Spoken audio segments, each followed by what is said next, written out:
அவனியாகி அறியொணா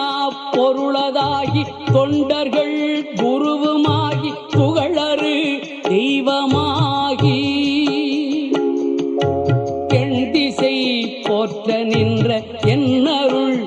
ஈசனான பெண் திரள் சரவணத்தான் தினமும் என் சிரசை காக்க